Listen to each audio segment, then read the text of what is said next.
Hello? Spring has arrived with the forsythia buds starting to peek out. I'm a woman who has just crossed the 50-year mark, and I'm here to share my unique story. Honestly, I've not been very fortunate with men, but later in life I found true love. And that person is, quite unexpectedly, my in-law. Growing up, my family was incredibly poor, barely managing to graduate middle school, while the more affluent kids went on to prep schools for college. High school was a luxury I couldn't afford. I was a good student, but my parents couldn't financially support me. They believed college was only for my brother, sparing every dime for him, despite my desire to study. I couldn't pursue high school due to our financial struggles. With my parents working hard, the thought of attending an academic high school was out of the question. So, at a young age, I started working in factories. Although it was challenging to find one that I could handle at such a tender age. In middle school, I had a friend named Emily, who was keenly aware of my situation. She mentioned her aunt knew many people and could help me find a job. Eventually, through her aunt's recommendation, I landed a job at a factory. Working diligently alongside Emily, I soon turned 20. Emily had a brother and kept saying what a great guy he was, suggesting she introduce us. Back then, unlike today's thriving dining culture with coffee shops and restaurants, meetings often took place in bakeries. The man I was introduced to seemed very cheerful. He worked at his parents' shop. His name was James. After introducing us, Emily said, "You two get along. I'll head home," leaving us alone. James asked, "Sophia, do you like driving?" with a voice as small as an ant's. I said, "Yes," to which he replied, "Great, let's go for a drive outside." James had brought his father's car. At that time, I had never ridden in anyone's car.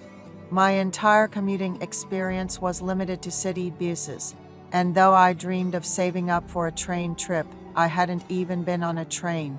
Thinking about it, I was extremely poor. James drove skillfully, suggesting, "Shall we go see the ocean?" I knew I should call my parents, but I thought we would just go to a nearby beach and return the same day. Without contacting my home, I got into James's car. However, he headed towards the sea.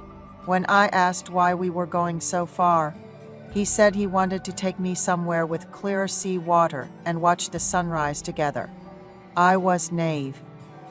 First, we went to a lake. "Let's take a look at the lake," he said, and while holding my hand, he looked into my eyes and said, "Let's make this work." Do you understand what I mean? My heart started racing. After meeting up after a Saturday morning shift, and as evening approached, we arrived in Monterey, leaving me anxious about when I would get home. James said, "Don't look at me like I'm some kind of bad guy. We're starting to see each other from today on," to which I replied a bit shyly, "Actually, you seem really approachable, James. I think we'll get along well." As the day turned to night, my stomach grumbled loudly. We ended up having dinner at a nearby restaurant. When I mentioned it was time to head home, he said, "I'm too tired from driving, it'd be dangerous to go back now." Thinking of my strict parents, I wanted to call them, and he waited with me by the payphone. "Mom, I'm out with Emily, her brother and a friend. We're over at the East Coast. We'll stay the night and come back tomorrow." I lied, sensing my mom felt reassured knowing I was with Emily. It felt like the first time I ever lied to my parents. I used to hand over all my earnings from the factory to them, saving just a little for myself. We got through that. James suggested, "How about we take a walk on the beach tonight?" The evening was thrilling, and we ended up booking a room on the spot, an experience straight out of a drama. It was the first time I was alone with a man. James looked at me with warm eyes and asked, "You trust me, right?" I nodded without saying a word. That night, I became James's girl. We barely slept until dawn. Leaving the room in the late Sunday afternoon, the landlady entered the room. We had used, muttering, Looks like I've got some laundry to do," as we just smiled and walked out. From then on, James would pick me up after his shifts at the factory. We saw each other almost every day. He was learning wallpapering and even took up painting. During our sweet romance, I once had a meal with my friend Emily. She remarked, "Looks like things are working out for you too," a comment that lingered in my ears. Why would she set us up and then act jealous after that? Emily started to intrude more on our dates, and they began sharing stories without me. Since James was a friend of her brother's, and they lived in the same neighborhood, they had many shared memories. I've always been quick to catch on after all. I've been working under others since my teens. Hearing Emily say to James, "I loved the white day candy you gave me yesterday," was ridiculous. We were supposed to meet every day, but James had an urgent matter that day. Turns out, Emily had been harboring a crush on James for a long time. I thought to myself, would we really date? But when it turned out to be true, I guess she felt jealous. James then said, "Your gift is in the car," and gave me candy. When I told James, "If you're playing us both, let's end this right here," he and the other person just silently got into their car and left. I can't even begin to express how much I cried at home that day. I was introduced to this man by my best friend, and somehow, on the first day we met, I ended up being his girl, only to find out he was also seeing my friend. I felt so betrayed that I couldn't bring myself to go to work for several days. Then there was this sudden absence of what should have been a monthly occurrence.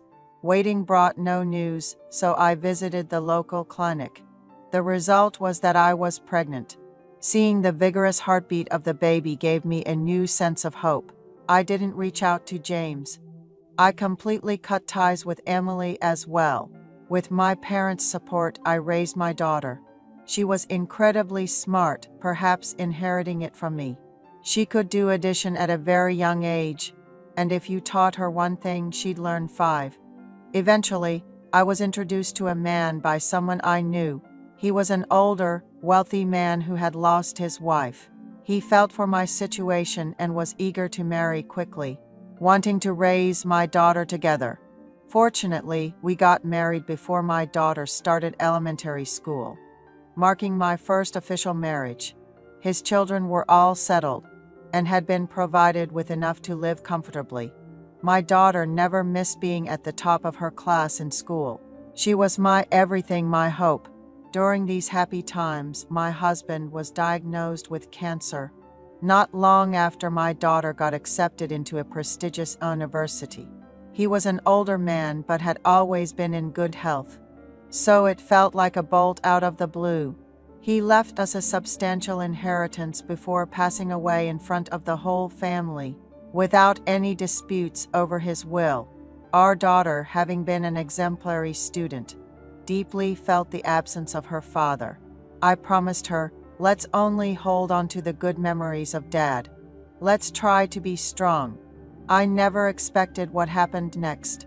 My daughter got a job at a major company and brought home a man after about 3 years, saying he was a new recruit in the same department. He was 2 years younger than her, but seemed very upright, and I heard his family background was good.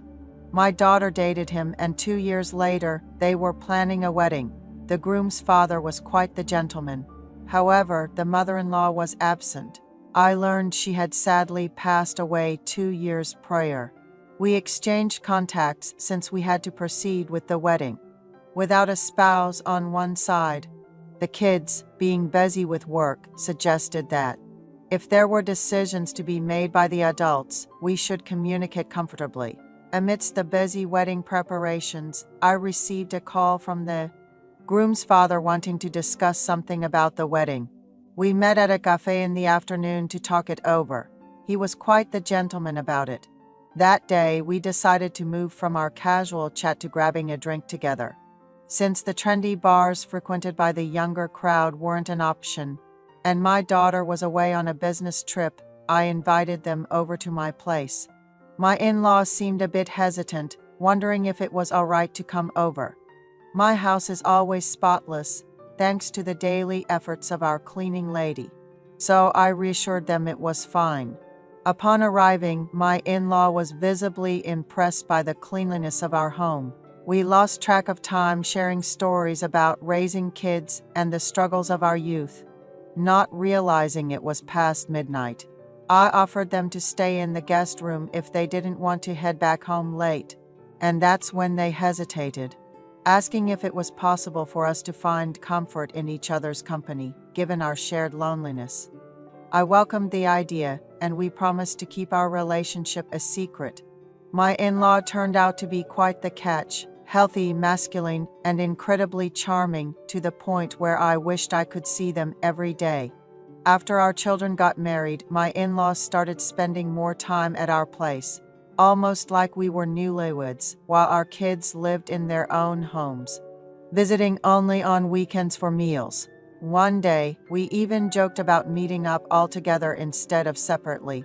Our kids were concerned about us being alone, but we brushed it off, saying they should focus on their own lives, and we would keep in touch via phone since we were getting busier. One day, my daughter announced she was pregnant, and I assured her I would take care of the baby, so she shouldn't worry.